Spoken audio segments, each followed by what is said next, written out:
So in my photography, I use a very wide range of cameras.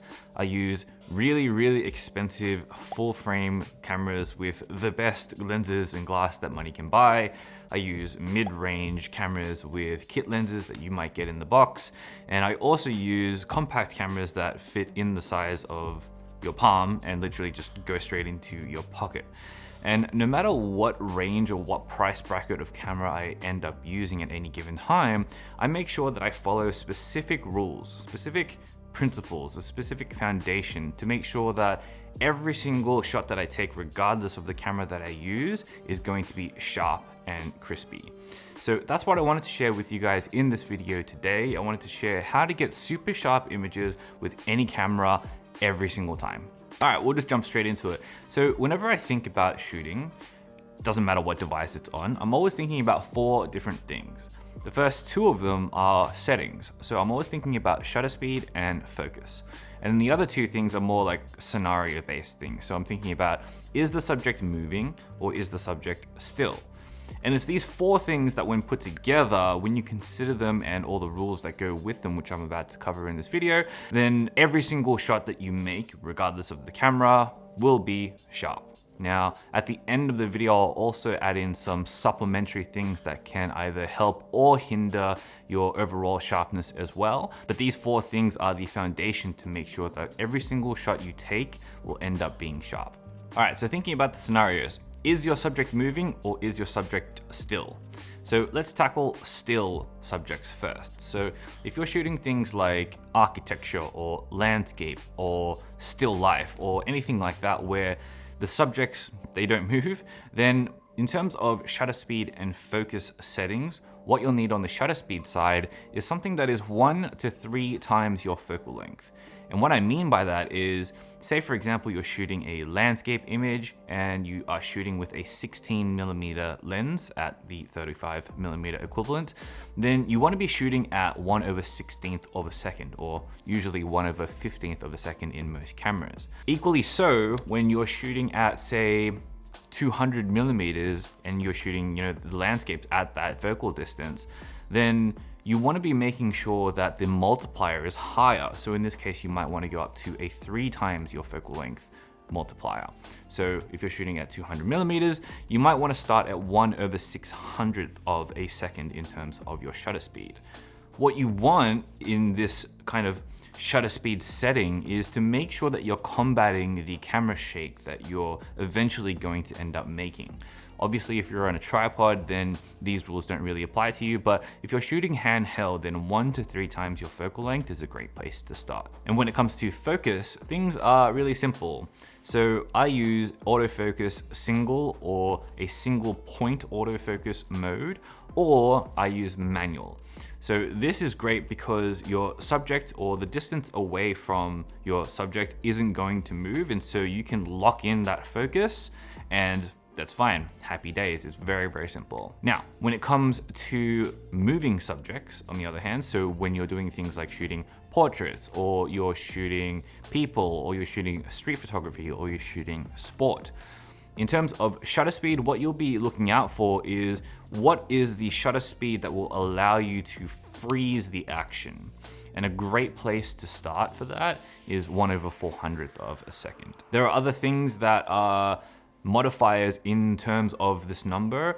If the subject, for example, in your frame is quite large, it takes up a large portion of your composition, or if the subject is moving quite fast, then generally you want an even faster shutter speed than that as well. Something like 1/1000 and above is ideal. As for an example, in sports, you want to be shooting well over 1/1000th of a second because people are going to be moving fast, and the subjects, the humans in those frames, are going to be quite large. They're going to take up quite a large portion of the overall frame. And so there's a lot of movement on the camera, there's a lot of movement on the person, and so you need a high enough shutter speed to be able to combat that. So when it comes to focus, what you want to be using is a continuous autofocus mode.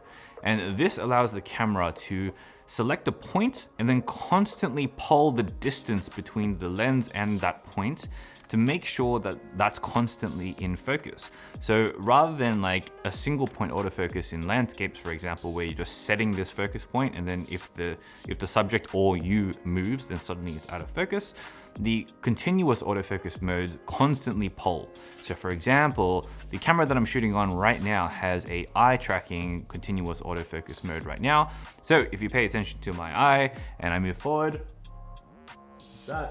and I move back, the camera automatically tracks that and makes sure that I'm in focus the entire motion, regardless of the distance that I am to the camera. And this is really important, especially for things like portraits, where getting the eye in focus is absolutely critical. And that's kind of it. It really is that simple. There's just 4 things to worry about. It is the subject moving or is the subject not moving? And then what are the shutter speed and the focus mode settings that correspond to those things? This is the secret of sharp shots. It's literally, if you get either of those 2 settings wrong for the given scenarios, then there is no way to sharpen back a blurry shot in post-processing, for example.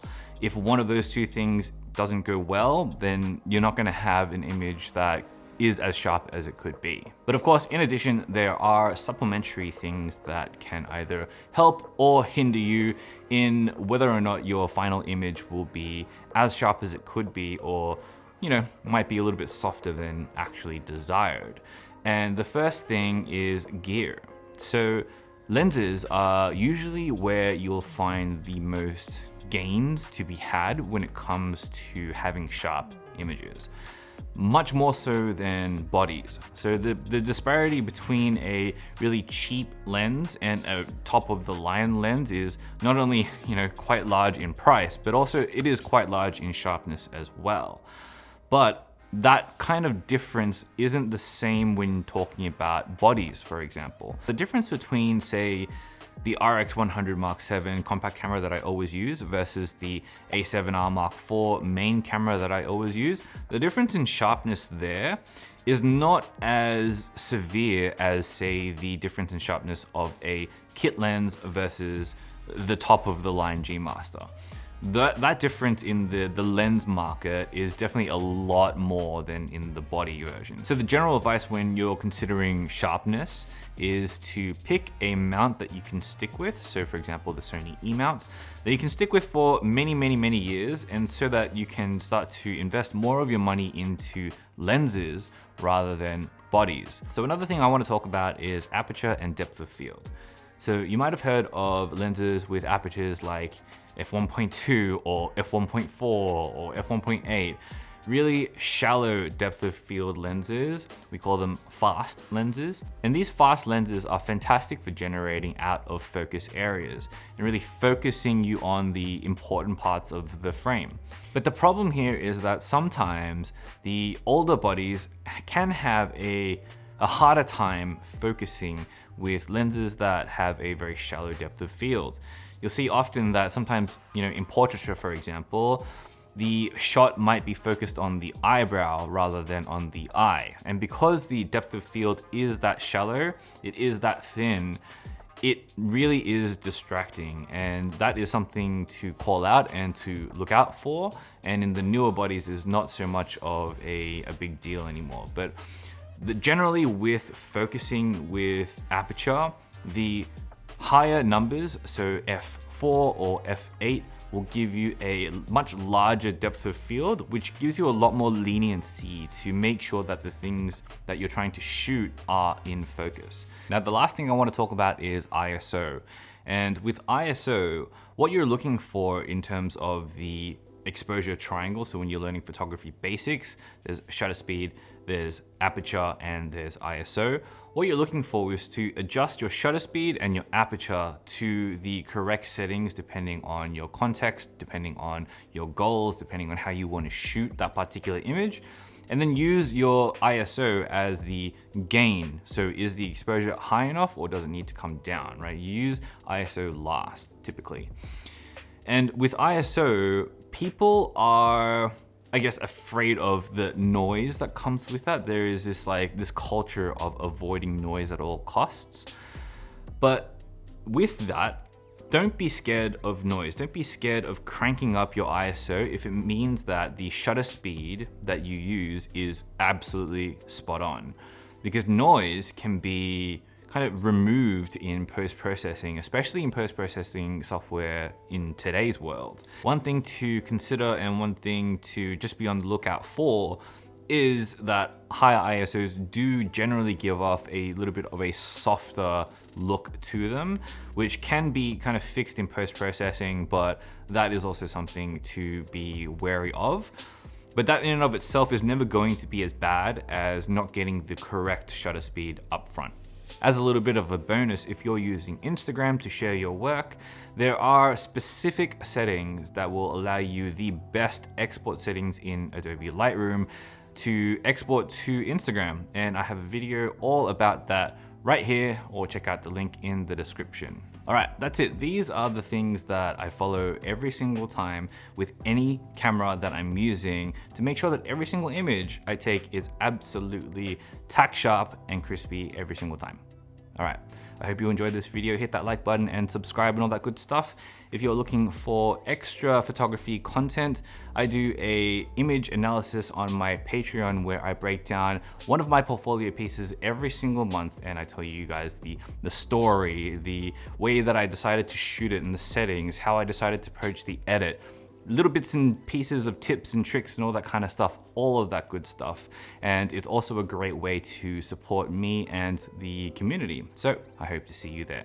All right, I'll check you guys in the next video, but until then, get out there and make something that matters. Peace.